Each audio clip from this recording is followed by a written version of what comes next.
Hello and welcome to PalaceFanTV for our monthly review show here at the Victory Club in Norwood. I'm Jim Daly and I've got Jay Crame from the Eagles Beak and Terence Ford from redandbluearmy.com. How you doing, lads? Hello, not too bad. Thank you. Good, you've been wearing some very nice shirts and jumpers.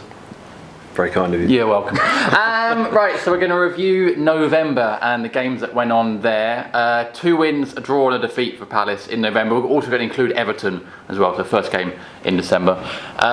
First one was Liverpool away, 2-1 win for Palace. I went on the Red Men TV afterwards to review it. I was very excited, but I said at the time that the game was a smash and grab win for Palace. At the time, it felt like Liverpool had more possession.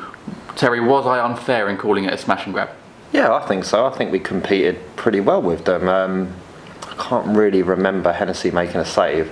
I mean, it is 2 trips to Merseyside ago now, so you can imagine the amount of consumption of alcohol is taking place. But yeah, Hennessy didn't have to do much. Liverpool huffed and puffed a bit. I think other than Ben Teke's header at the back stick, which he really should have scored. If you're being purchased for 35 million, you should be able to score a header from 6 yards out.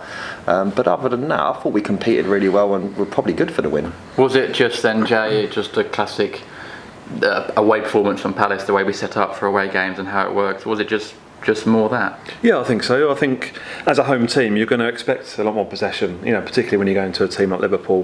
They've got to come onto you, and I think we play that counter-attacking style that suits us better away from home. Yeah, I think it was a good game. I think it was a decent advert for Premier League football. I think it was quite entertaining, and like Terry said, I think we had our chances to perhaps win more than 2-1. So what you guys are saying is I was wrong. Which isn't the first time that's happened. Yannick Bolasie got the first goal for Palace. A really good finish. It sounds surprised because Yannick's a good player, but it was like a striker's finish, really, wasn't it? Yeah, I think there's been signs that his finishing's getting better. There's obviously he scores a couple more goals as we'll get onto, but his whole body shape and everything about it is just starting to look more like they're going to go on target as opposed to leaning back and going into the upper tier of the Homesdale as they so often did before. So there's definitely been a lot of work done on it, and that is now starting to bear fruit. I think. Yeah, and Wilf on the other flank had one of his best games for Palace. Possibly his best game this season for Palace? Yeah, very much so. I mean, we're seeing the Wilf of old, aren't we? I mean, it's taken him a while to get over his stint at United, but he's come back, worked hard, and we're seeing results of that at Palace. And support from Pardew has been good. He had a few comments about him earlier in the season, and I think he's come back and really fought for that place in the team. Yeah, that breakaway when he held off the 2 Liverpool defenders and put Sacco through on goal, that was. You could hear like the gasps around Anfield. It's like, is he really doing this to us? And are we seeing the other side of Wilf's game, an improvement in that? Because we all know that Wilf can carry the ball and he's looking stronger and he's pacey and stuff. But do you feel like he's also tracking back and doing the other side of the game, or is there still much stuff to work on for him, Jay? I think as a winger, I think you've always got that side you're going to work on. I think your natural instinct is to go forward and use your skill and attack. That's what you're there for. I think. Like I say, still work for it, but he's in the team to attack and take the ball to the other team. And I think you're right, he is getting stronger.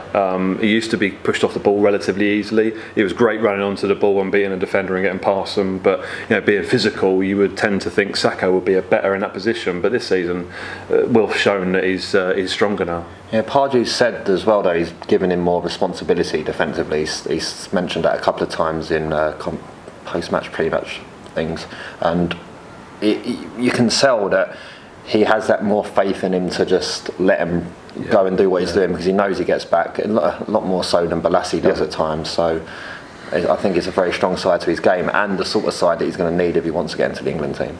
Which was my next question. Should he be in the England team? What do you reckon, chaps? Yes. I think the cries for Puncheon to be an England team are crazy.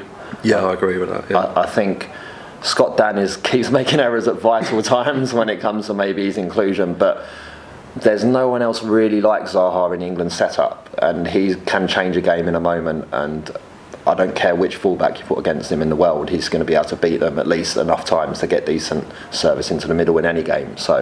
But has his service been good enough? We'll come to the games coming up where service wasn't quite right. Is that the area he has to work on? Yeah, I think so. I think it's the same for most of the Palace team. There's some games that we're going to talk about one in particular, that the service just wasn't there at all. Nothing worked whatsoever. But in other games, it's worked every time we've tried something. So yeah, I think we need to try better in that area, particularly where we're up against a tough defensive side. But yeah, I think he's excelled this month. But you've always got, if every winger put every cross on a striker's head, games would finish 15-14. Which would be very entertaining, but so, these videos would be a lot longer. He's not alone in that. Lack of service as we're sort of going towards, but it's definitely improved from the player that first turned out in whatever it was, 10-11, something like that. Yeah. So we've seen huge strides in that, and it's just getting better. Final word for the Liverpool game then goes to Scott Dann. First of 2 goals on Merseyside in this review video, and first of 2 goals header from a corner. He seems to be the only person that gets a header from a corner for Palace. No one else, they just aim for Scott now. They're just like, right, we might as well just go for Scott because we'll probably get on target. Well, he's like a steamroller, isn't he? He doesn't let anyone stop him. He did a similar goal against West Ham at Upton Park last season, and the same, just wasn't going to let anyone beat him. Same at Aston Villa, home to Villa this year. Yeah, exactly right, just powering through. And in the Everton game last night, as soon as the corner came in, I was like, he's in. You could just see him. Like, yeah, very much so. Yeah, it's great to watch. And an interesting thing, Damien Delaney, for how tall he is, I think he's only scored 3 headers in his whole career. Wow. But he scored several goals, but most of them he scores with his feet, which is just a really weird, strange, geeky stat I went after. And that's why you're on the show. So let's keep on the theme of Scott Dann then, going into the Sunderland review bit. Home to Sunderland, we lost last season at home to them at Selhurst. Everyone thought this season would be the one we turn it around. We lost again 1-0. The goal came from a mix-up between Dan and Hennessy. Who was at fault for you guys? Jay, who do you think was at fault for that one? I can see both sides of it. I've seen a lot of people. However, I would say if Scott Dann had got rid of that ball, there wouldn't have been a problem at the first opportunity. I'm not sure what he was doing, whether there was a call from Hennessy. It's difficult to tell, but for me, if he'd have got rid of it, but it looked like it wasn't, because Hennessy was coming out to it, didn't it? So for me, it's Wayne Hennessy's fault. Spoken as a goalkeeper, as always. I think that expression, poo or get off the pot, is what you say. What expression? No one says that. That's because you're not a parent. Well, I'm not a parent, but that's what parents say to their children. Either do it or don't do it. Okay. He's started to come, then he stopped. I'm going to start using that just in everyday life for no reason. But he starts to come and then stops, and then that confuses Scott Dann a bit, and the whole time Defoe's just like waiting for it to happen, and it's Hennessy's fault for me, because you're the goalkeeper, you're seeing the whole pitch, you're seeing what's behind Scott Dann and what he can't see, so he should be taking everything out, and if he needs to take Defoe and Dan out in the same process, do it. I agree. And also it did as well come from Yannick doing a silly turn right in the centre of the park when you knew the Sunderland were playing for the break the whole game, which I think put them at risk. But the other thing from the Sunderland game was it was a frustrating one going forward for Palace, because we had a lot of chances to get down the wing. The crosses probably weren't good enough. Wickham looked a bit exposed. It just kind of all went wrong, didn't it, on the night, Jay? Very much so. They really did part the bus and do a job on us, didn't they? Yeah. If you could use that phrase for any game, that was it. I mean, they really did put up a defensive performance. Sam Allardyce, he was, West Ham got rid of him because of that reason. He wasn't playing the so-called West Ham way. Got results, regardless, but I think he keeps Sunderland up for doing frustrating teams like us, and it's that same old scenario like last season. We struggled to beat teams or break teams down that came to get something from the game, and that was just another example of it. Everyone was saying it was typical Allardyce, though. I think he didn't get as much credit as he deserved for that, because it wasn't like he come and just stuck 2 banks of 4 in front of us. It was very well thought out, with a 5 across the back, and it was designed to have double up on the wingers at all times.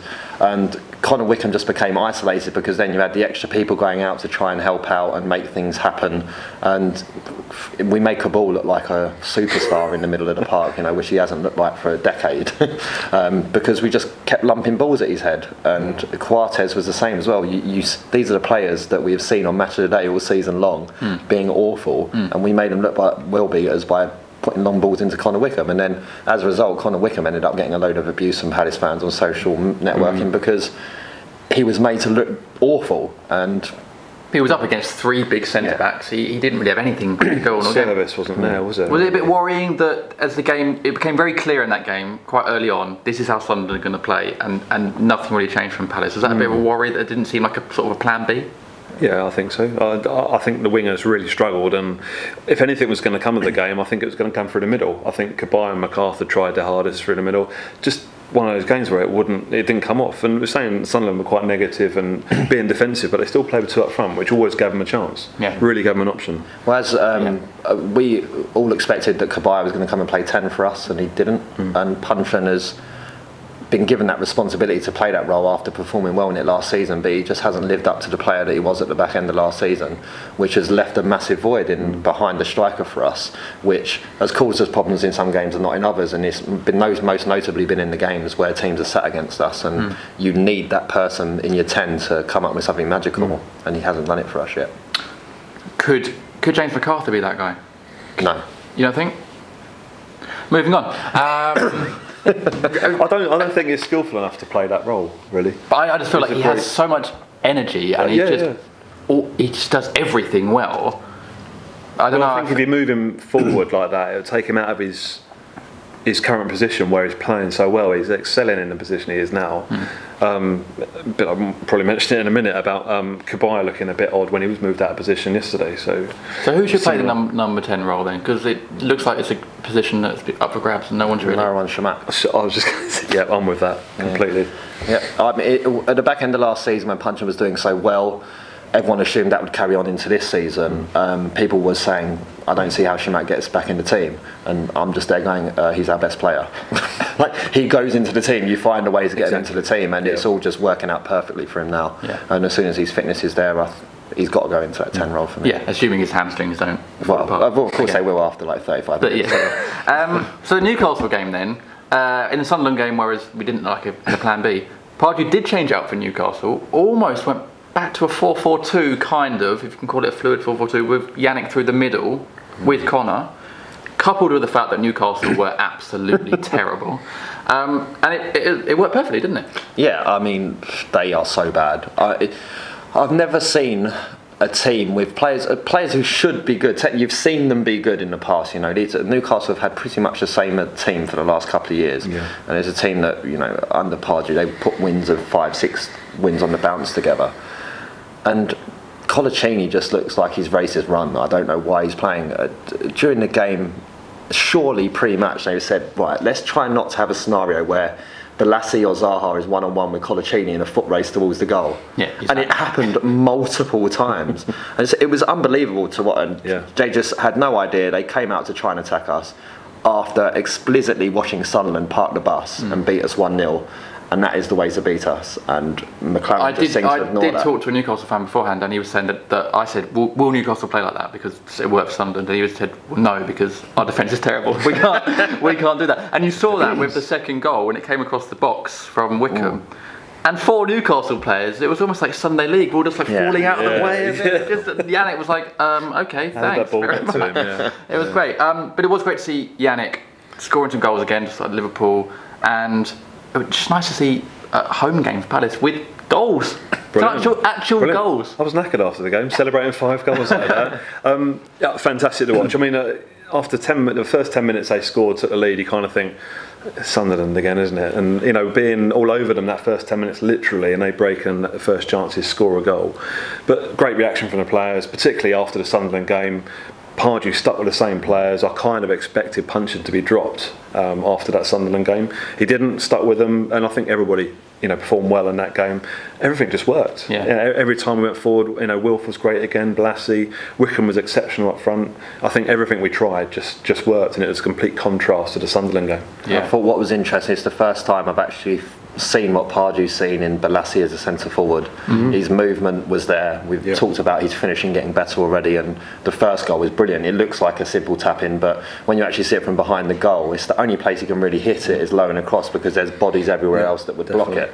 So and his movement for the second goal, big loop out. I said it was akin to like an American football play where it's the wide receiver just runs the route to where the ball should end up, and it did, and he was there to tap it home. You've mentioned Puncheon. What's up with Puncheon?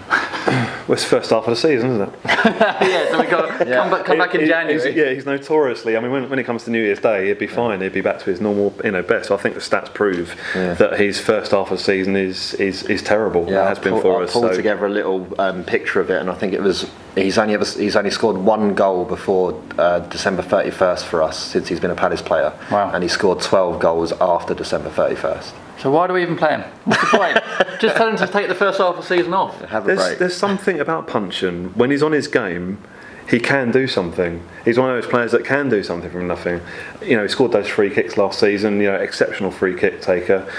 When he's on his game, he can retain the ball well. Give us a bit of possession like Goodbye can as well. We need that in the side. And with Shamak being injured at the time as well, not quite ready fit.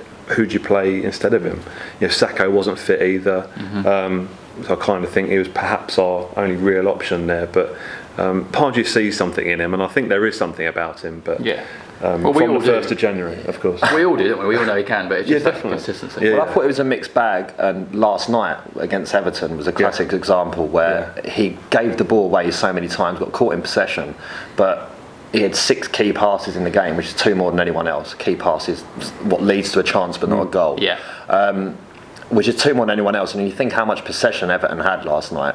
It's amazing that no one else has picked up that many. And it was because when he actually got the ball and his speed of thought was there and setting up counter-attacks, when the counter-attack starts through him, he's very, very good with it. But and got the assist? He did get the assist, I'd give an assist, just loop it up to that Scott Danny. I could do that. And just let him do the rest. Just one more thing on the Newcastle game. Key for me was that we responded to the goal very quickly. Yeah. So that we were only behind for 4 or 5 minutes, I think it was. And Palace have actually been behind for something like 38 minutes. There's 119. 119, so way out. Which is the lowest by some way, isn't it, in the Premier League? What does that say about Palace, I guess, the way we respond? I think it's a lot of that. Is why we're a little bit frustrated at times with results and why we're not higher up in the league. Because if we've lost 6 games when we've only been behind for 119 minutes. It feels like you should, and that is by far and away better than everyone else's, by far and away. So we should have won more games. And you think the Man City game was a really frustrating one in that sense. The Sunderland one was a really frustrating one. West Ham was late goals as well. West Ham was late goals. Yeah, so there's so many times it's just letting goals in the last 10 minutes is obviously something we need to address. Well, and we did, and we'll come to Everton now. We did let a goal in against Everton in the 81st minute, but we'd already scored. Another Scott Dan corner. If we can move all our games to Merseyside, Scott Dan will just be top goal scorer, won't it? It'll be like that season Steve Bruce scored 20 goals for Man United. Do you remember that in the early 90s? Yeah. He scored 20 goals. Really? I think he was taking pens though, I think. But oh my word. Yeah. What did you think of the Everton game? Because again, and we're going to come full circle, I felt if Palace had won, it would have been a smash and grab again, because I thought we were under the cosh, but is that unfair? I think more so last night. Actually, I think it was a great defensive performance from us. We're under the cosh, a few, for a while towards the end, particularly when they were trying to get back into the game. But we had chances. We continued to make chances. I mean, Conor Wickham had a fantastic chance in the first half, which Tim Howard, I don't think he knew much about it, but he was there to save it, which is fair enough. I think Wickham got a knee to the face, in that position. But we had chances later on as well to nick the game. So I think we're always in there. But it was an odd game for some reason. It really was. I think Everton are in form, kind of cancel each other out in a way because we're in a similar position. But I think we did well to get a point. So man of the match was probably the woodwork. Do you think? Fair I was as I was joking earlier. But even poor Conor Wickham couldn't even score in his own net. Can't buy a goal. But I thought before it got into the game, we could have scored twice. Yeah. Then obviously they've hit the woodwork 3 times. You've had that save from Hennessy, which credit where it's due. I've been his critic already in this video, but that is some great stop save, from Cleverley, and chances to nick it at the end as well. Howard's made a couple of really good saves, one from Balassi, one from Punchin. So on another day we could have come away 2 or 3-1 winners. On another day we could have lost 4-1. There's something about this Palace team, isn't there? That even in games where they are under pressure, there's sustained periods of not having the ball, we're still in games. We're always in games up until the end, aren't we? Yeah, I think that stat you said about us, not being behind in many games. I think we're we're really competing. This side, we can do one thing or the other, and we're not getting soundly beaten in games at all. We're narrowly getting beaten, which might be frustrating, but as a fan, it's great to see, because we could quite easily have won a game where we lost a game. It's it's one of those things. I say unpredictable, but we're sixth in the table. You can't really say it's unpredictable, can you? It's not bad, is it? We've been doing these 3 or 4 of these reviews now. We're coming into December. We're sixth in the table. I mean, that is pretty amazing, isn't it? Yeah, but if you would have told me that we'd be 10 or so points behind Leicester at this stage of the season, I'd be really worried. Yeah, true. More importantly, 12 or 13 points above the drop. It's going all right, isn't it? It's going all right. Yeah, how many points are we above Chelsea? A lot. In contrast to what Terry just said, how many points are we above Chelsea? I probably wouldn't have said that. It's an weird odd season. It really is. Yeah, it's kind of slightly worrying that I've not even looked to see how many points clear we are of relegation. You're tempting fate right there. Big time. Yeah. Just one more thing on the Everton game then. Pape Suarez had a very tough game against De La Feu, who I thought was Everton's best player on the night. And Suarez's last few games for me have been a little bit hit and miss, shall we say. What do you guys reckon? Yeah, he struggled against De La Feu last night. I think De La Feu and Lukaku seem to have a real good understanding. I think Lukaku's really shone since De La Feu's come back to Everton, and that showed a bit last night because their interaction was great. De La Feu, I think, wore Suarez out. I think the last 10 minutes he was really, really puffing. But it's been a couple of games for Suarez. I think he has struggled a little bit. Perhaps he hasn't had quite the support that you would expect him to have, because he has those attacking players in front of him. Perhaps you could pass the blame on to them as well, but attacking players, you want them to do their job, don't you, and attack. So difficult one. You would hope Suarez would be stronger in that position, really. Yeah, I thought it was very, very strange decision to bring Gal on and play him left midfield for the last 10 minutes, and it probably cost us the result in the end of the day, because he's been left. Suarez was already trying to tuck in and hoping to get the support from the winger, because I saw one tweet that said if we were defending any deeper we'd be in Anfield. But by that stage we were just basically penned back on our 18-yard line. I thought, could you imagine if we had Lukaku up front, what we could do? Score more goals, probably. Yes, and only the third draw under Pardew for Palace ever, second one this season. We just don't really draw games, do we? Don't like drawing, do we? It's boring. It? It's like an American team, isn't it? Yeah. Don't draw games. Good stuff. Okay, right, that wraps up our review for December. Don't forget to follow us on Instagram and Snapchat. Drop a like on the video if you enjoyed it. Comment below with your thoughts on the games in November, and don't forget to subscribe to PalaceFanTV for all these videos and more. And we'll see you again soon. Cheers.